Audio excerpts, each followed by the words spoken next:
Hey grade 8s, welcome to English class with Miss Magnus. I'm sorry that we couldn't do this in person today, but I am glad that I can send you a video still giving you the basic overview of the lesson. So for those of you who are doing presentations, you still have those to do. We're just going to do them next week instead of right now. Now, what we're doing as the lesson portion of today is doing a quick recap and reintroduction to literary devices. Once again, literary devices are things that are useful to us in understanding stories that we read, in understanding what's been written by an author, in understanding their attitudes, and understanding how we feel and why what we're reading makes us feel and think what we're feeling and thinking.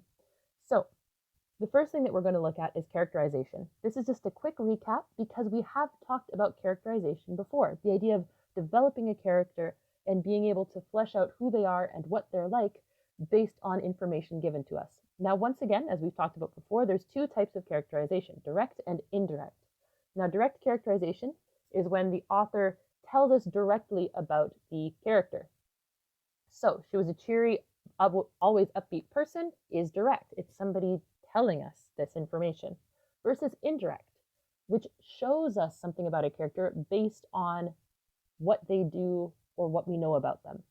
So instead of saying out loud, she's a cheery person, the author could say, her lighthouse smile beckoned across the crowd, telling us, oh, there's a smile that can draw a person in, showing that they're a cheery, happy person.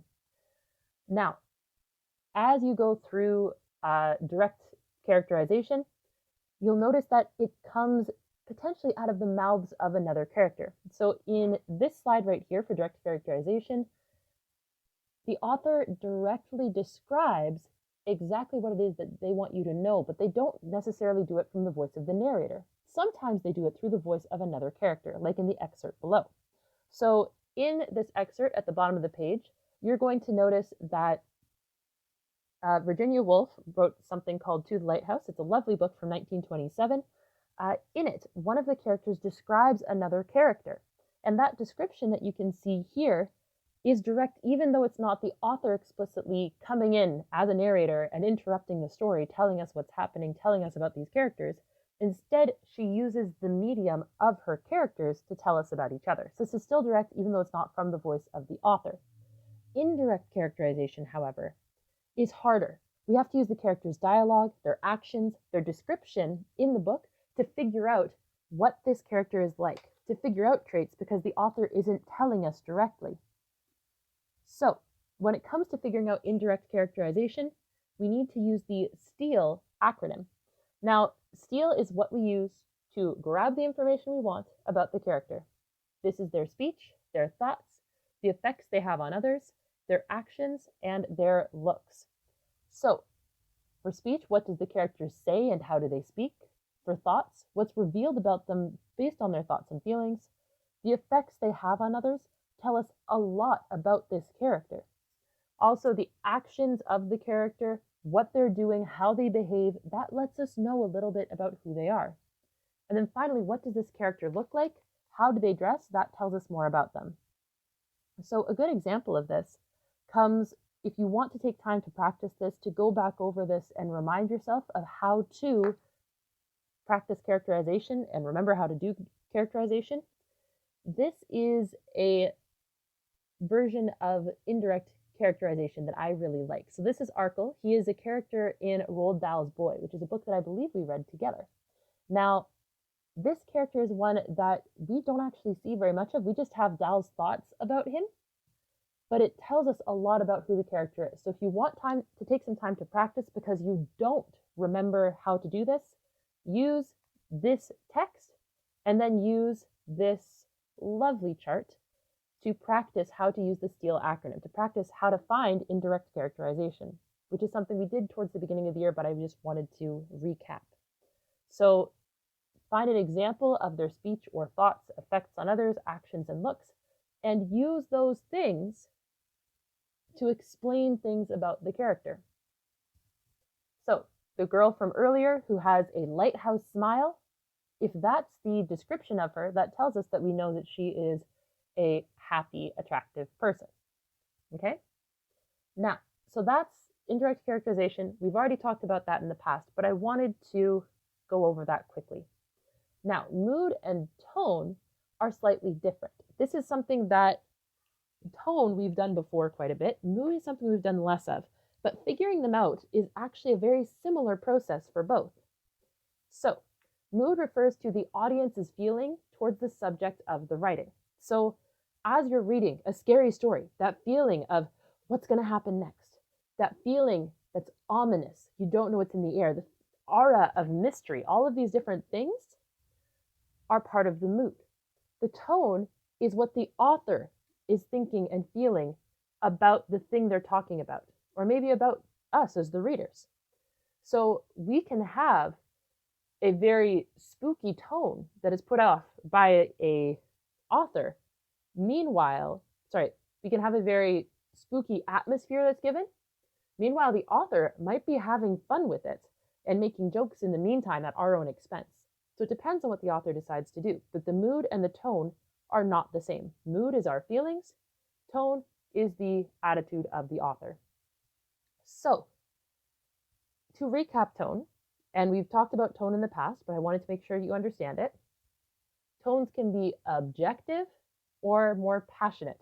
So an objective tone is something that you're going to hear like in this presentation right now. Objective is where the author treats the subject in an unbiased way. They're giving you information.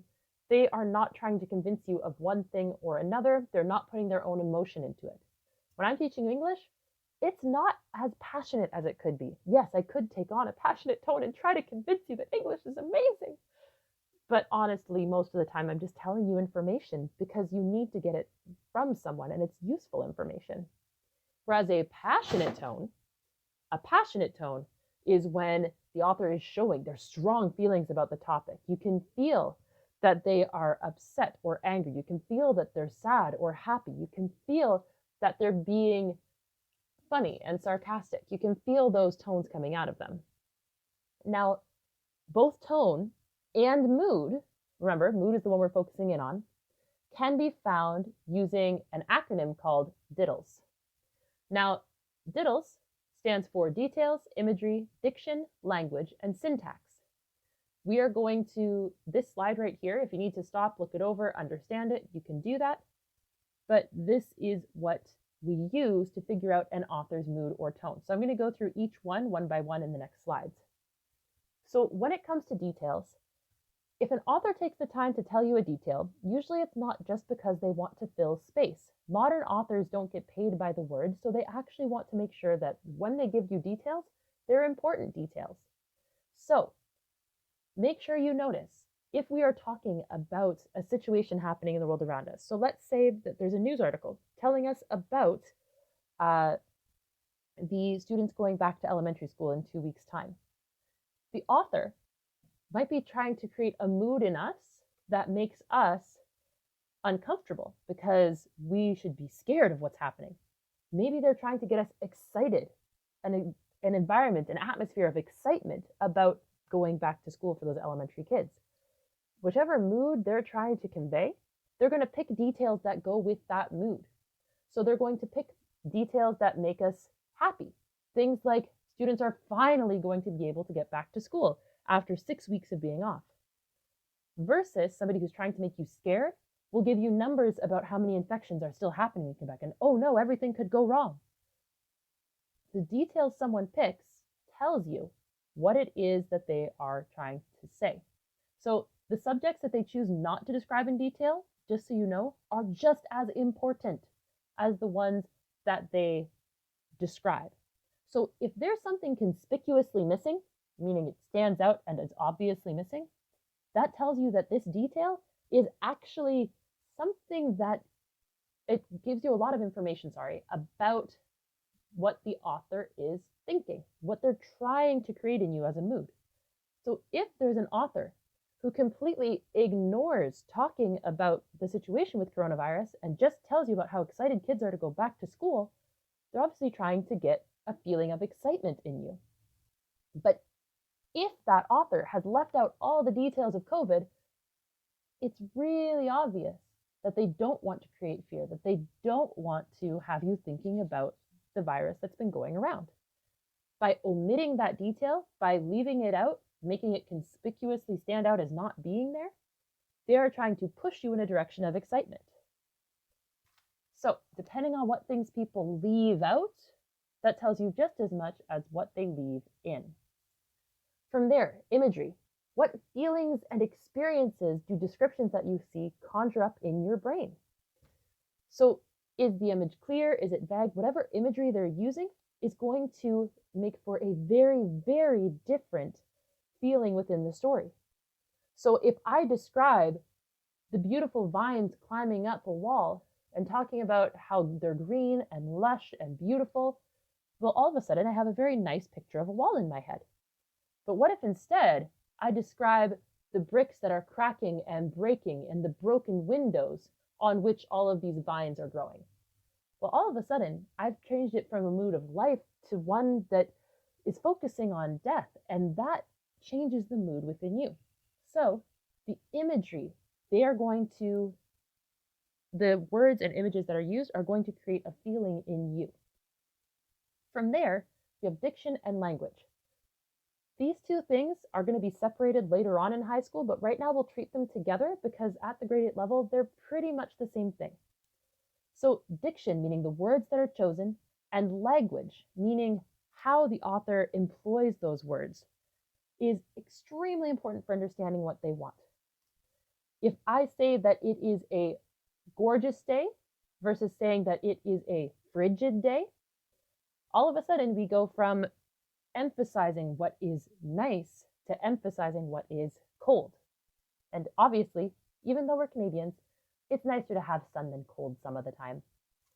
So if you look at the words, are they ones that draw your attention towards things that are positive or negative? Are these words pleasant or harsh sounding? Are the words long and flowing, or are they short and quick? Are the words more formal, informal? Are they using slang when they're talking to you? That will help you understand the author's tone and also the mood they're trying to create. Also, note if the words they're using are factual or if they're emotional. So facts are conveyed so differently from emotion. Emotion usually uses longer words. Emotion, you bring in things that show your feeling towards your subject.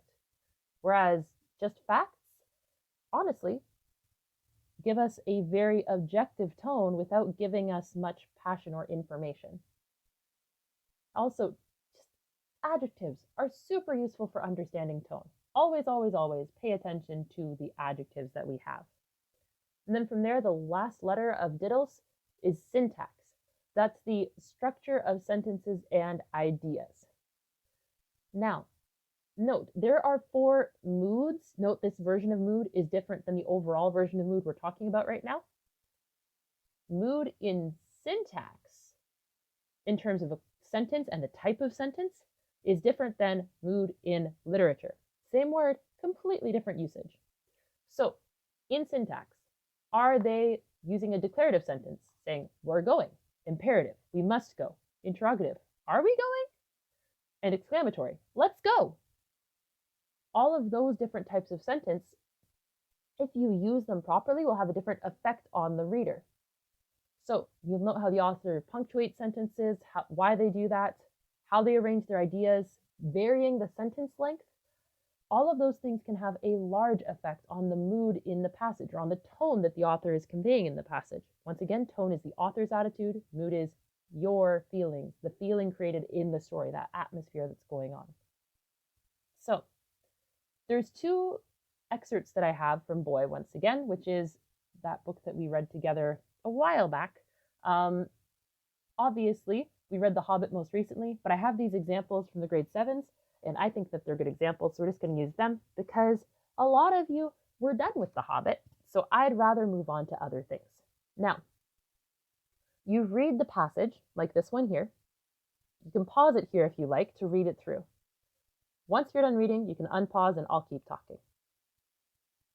So, once you're back, you take that text you just read and you look at the details, the imagery, the diction and language, and the syntax to figure out Roald Dahl's tone and our mood. So if you want to take a minute and figure that out, write it down on a piece of paper, you can pause me here. So now that you're back, this is the text. Now, Dahl's tone is one of passion. He shows awe, joy, admiration, and nostalgia. You'll notice that he uses words to draw us in. So his description of the text, I'll just go through these highlighted parts that I have, actually make it very interesting to read. So when he says, suddenly one of the boys came riding, your attention is drawn in just as his would have been, as he flashed by, giving this idea of speed, but not speed that is a negative thing. If I said, as he careened by, suddenly I'm afraid because there's danger happening, but he flashed by. He's trying to go fast. Now, what I love is that this first paragraph uses long sentences. The first sentence lasts 3 lines. The second sentence lasts 3 lines. The third sentence lasts a full line. And then all of a sudden, when we get to the second paragraph, we have a completely different change in pace. You have a sentence that lasts a third of a line, another sentence that lasts a third of a line. It breaks us up. This is looking at syntax. Syntax is looking at that difference in length, looking at the different types of sentences. So I stopped dead and stared. How wonderful he was. By doing that, it stops our attention and helps us to focus in again. The words he uses, these adjectives here, such great diction. Saying that he's swift and brave and graceful. These words are drawing your attention in once again to something positive about this boy, creating a feeling of, well, admiration in the tone, but also in us, creating a feeling of nostalgia, maybe for things that we did when we were younger. They're helping us to remember memories of when we looked up to someone. You also have words like one glorious day, once again giving us this setting that is so beautiful. It's nice, it's happy. Jaunty being a happy word again. And then you once again change up your syntax down here. Just above this highlighted section at the bottom, you have a doctor, a fine musician, a painter, a writer, the Lord Chancellor. You'll hear every one of those is a question. Short questions to draw our attention in and realize just how silly this boy's ambitions are. His only ambition, his hope, his longing, all of these big, strong words of what he wants in life, and it's to ride a bicycle, like that boy. Which is absolutely insane. And yet at the same time, it's true. We're getting to feel the height of Dal's emotion. His tone, saying things like, it made me tremble to think about it.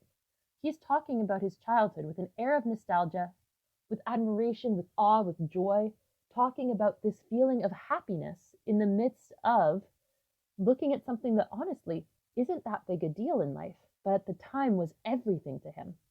And for us, it creates a little bit of that feeling of joy and excitement as well, as we look with him at what's happening in front of him. Now, I want you to note the difference in the mood created by this one, where we can feel that little bit of humor, but also some joy with this next one. So if you want to pause and read this through, you can. I'm going to wait a second and then keep going. So once you've read that, once again, go through, identify the mood and tone in this section versus the old sections. This is the old section. Reading about Dal's travels in Canada, it's not the same mood or tone at all. So pause here, look and see what you can figure out about the mood and tone, and then you can keep playing and I'll be able to explain the next part. So if you're back, Dal's travels in Canada. The tone is one of discomfort and begrudging appreciation. Big words to basically say, Dal realizes that this was an adventure that was helpful to him, but he did not like it. That little boy that was riding on a bicycle, that little boy who was so much bigger than Dal and looked like he was such an amazing cyclist and he wanted to be just like him. Well, instead of having that air of awe and wonder, this is one section of the novel that very much has a objective tone at first, but also has a very negative tone to it. And you can see that in the parts that are highlighted. Only 2 days at home. That's the most passionate part of the first paragraph. Why? Because it tells us not just, oh, I spent 2 days at home, but it was only 2 days. I wanted more time at home. He came back from boarding school and had only 2 days before he went back with his family. Then we go into a very passionate description of what he went through. And we can tell it's passionate because of how he's describing it. His adjectives, a desolate land with enormous loads. That's showing us how he's feeling. An unmapped, uninhabitable, inhospitable country. All of these are painting a picture for us of a desolate landscape. It's painting a picture, an image in our minds of things that are completely not what you'd want for a holiday. And yet this is what he's done. He's chosen to go to Canada. To not just Canada, Newfoundland, where it is cold and barren. I love this detail. Note this detail he chooses to include because, it is a perfect detail. My load, I know, weighed exactly 114 pounds. Why does he know the exact number? Because he felt every pound that he was carrying, and it was heavy and it was hard, and he did not like it. You can feel that in that number, 114 pounds. He doesn't tell us exactly what's in it. He does give us a list. Tents, ground sheets, sleeping bags, saucepans, food, axes, everything else. So he's trying to make us see just how heavy and how hard this was, because he has a list of things in it. Not identified, not quantified. Oh, the sleeping bag was 15 pounds and this was 20 pounds. He doesn't give us a list of every fern that he saw along the way. He's telling us this was heavy and it sucked. This is exactly how much it weighed, and I know that because I felt it every step I took. He is trying to help you realize just how uncomfortable this was. And then he continues to describe, he uses words like suffered to describe his situation. He talks about his hunger. And at the end, he turns a positive note to all of this suffering, saying, it was a genuine adventure, and I returned home hard and fit and ready for anything.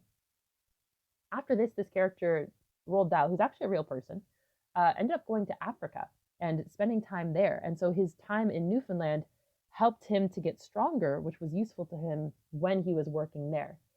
But please do note that when we're looking at this lovely text here, that the tone is discomfort. The tone is begrudging appreciation. The tone is frustration with the amount that he has to carry. But the mood is slightly different. Our mood in reading this is one not of comfort.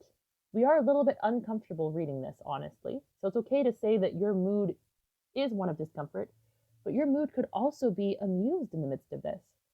Because as you're reading this, you have that idea of, oh, this is funny. This random way that he's writing, the style of his writing, can make you find this funny.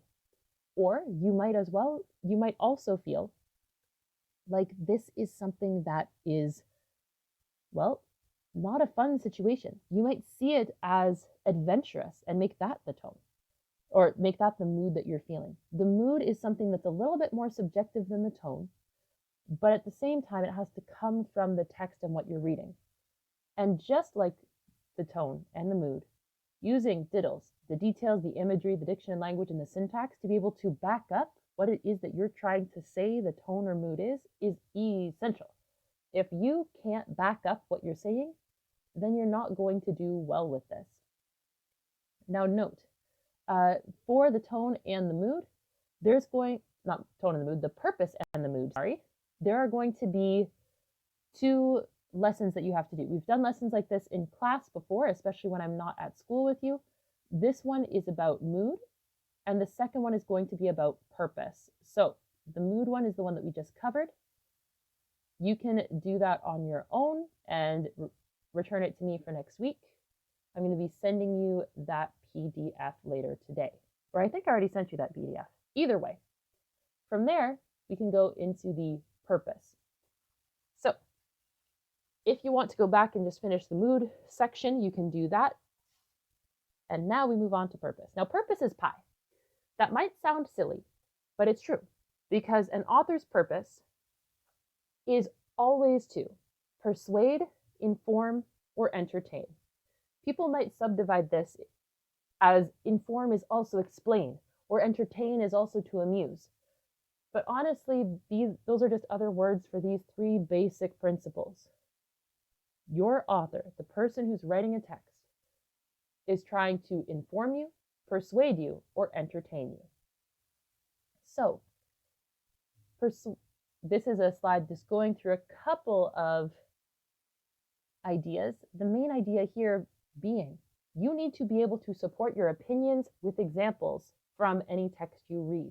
So if you have a reason for thinking the author has a particular purpose, you need to be able to articulate that. You can't just tell me, oh, this text is trying to persuade me because it's a newspaper. Because that's not always the case. There are pieces of evidence telling us what the author is trying to do, what their purpose might be, but you need to be able to show what those are. So purpose number one, as I said, is persuasion. Persuade means they're trying to convince you to think the same way that they do. So examples are advertisements, newspaper editorials, posters, opinion pieces you see online. This pie is trying to convince you to eat it because look at all these delicious cherries. Just eat the pie. It's persuading you to eat the pie. Versus inform. This is still a pie, but note that it's telling us what the pastry is and telling us what the filling is. It's telling us information, and that's the key. It's not about convincing you to do something. It's about just showing you, here are the facts, here's what happened. And then from there, you have entertainment. Entertainment means trying to amuse someone. Entertainment is basically just doing things that are going to be funny, whether it's telling stories, comics, poems, jokes, riddles, whatever it is that they do. It is designed to entertain. Roald Dahl's book wasn't meant to inform us about his life, it was to entertain us. When we look at The Hobbit, which we read, it wasn't written to persuade us, and it wasn't made to inform us, it was made to entertain us. Most of the stuff that we do in modern society is entertainment. So sometimes they mix things together. So we'll talk about when the three mix, but for now let's look at straightforward examples. So remember, the purpose is always pie. So if you want, you can read text one right now, pause, and then move on to the answer. So you can pause here if you like, and the answer. So this one is designed to inform. It tells us about the Underground Railroad, it tells us about codes, but it's very dry in the way that it's written. It doesn't have any adjectives, it doesn't have any descriptions. It's just kind of straightforward with facts. So it's designed to inform. Text number 2, you can pause and read this now.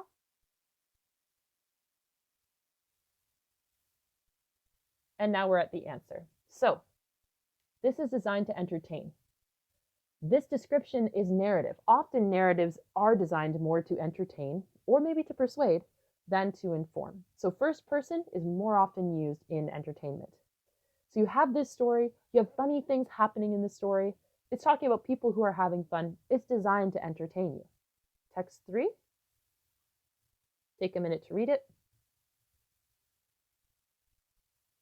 So text 3, very obviously, is going to be persuasion. It's new, it's refreshing, it's Slurpee soda. They are trying to get you to buy this soda. There's no question of that. Since when is this is the best soda in the world an objective statement? It's not an entertaining statement either. It's just trying to catch your attention and draw you in so that you'll buy their product. Those are the 3 things. The problem is sometimes there's more than one purpose to an article, or there's more than one purpose to what you're looking at. And that's when things get a little bit more confusing. Something that's designed to persuade and inform. Something that's designed to amuse you as well as convince you. You can mix things together. So look at this, which is article number 2, because apparently I'm putting number 2 first.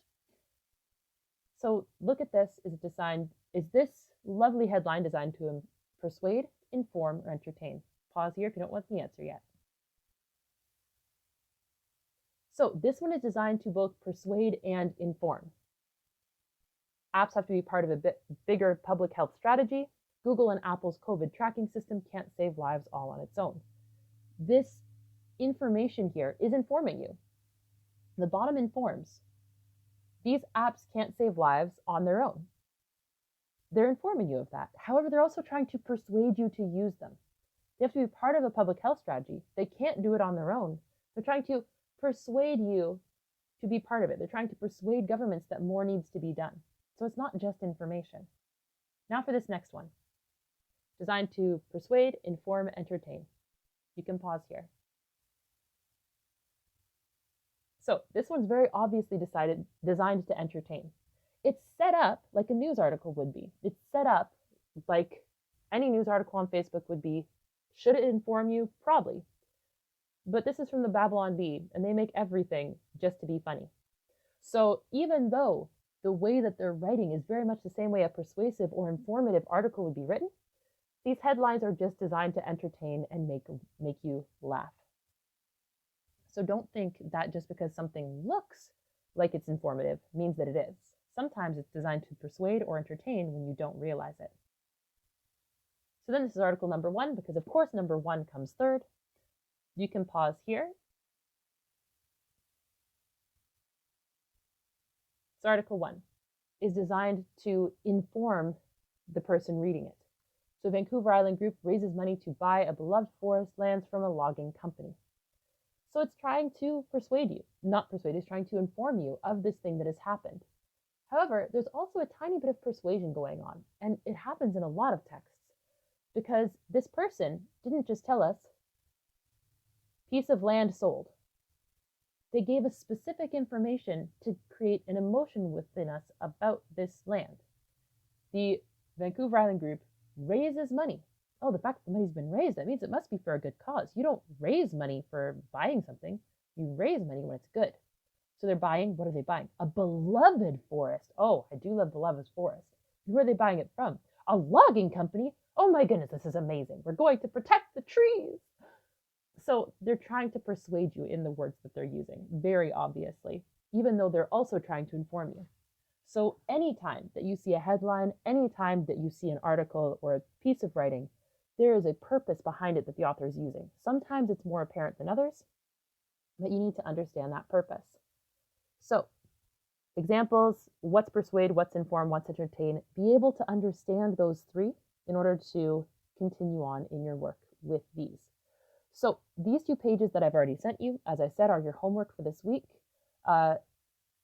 With these lessons, with author purpose, you're going to notice that it says amuse and tell a story are 2 different purposes. The thing is, telling a story and amusing are both a form of entertainment. So yes, these are both, for this, something you'll use. They both fall under the category of entertain. Explain and inform are very similar in terms of purpose. They are both trying to inform you or help you understand information, but they're different words based on how familiar a concept is. Okay? So there are 5 purposes here. For each of them, there's 2 that fall into the category of entertain and 2 that fall under the category of explain, just so you know, or inform, I should say. So you have 3 questions with those. If you have any questions about this, please feel free to shoot me a message on Koba. I will be responding to those. But that is your work for this week. Going through mood, going through purpose, and using those literary strategies to evaluate the text that you've been given. I will see you next week. Thank you all for being fantastic.